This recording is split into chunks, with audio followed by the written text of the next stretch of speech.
So how can due diligence prior to litigation help a party in prosecuting that case?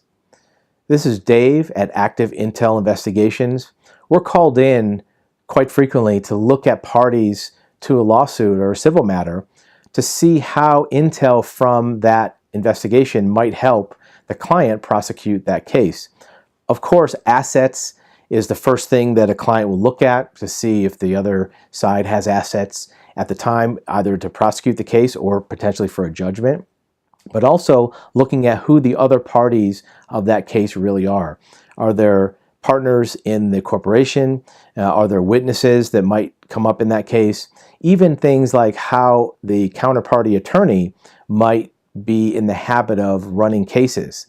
Things like actions that parties have taken recently, facts about the makeup of a company, even things like e-discovery intentions. Where are you going to look for discovery? Is it going to be corporate records? Is it going to be voicemail records, emails? What other potential sources of e-discovery are available? And then also looking at the motive behind the case for the other side. Is it about money? Is it spite? Is it precedent? Is it coaxed by the attorney?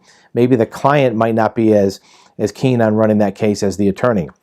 Having all that intel in advance will help start the process of strategy of the case for the client, but more importantly, as the case goes forward, sometimes reasons behind why actions are taken match up with some of that due diligence pre-litigation.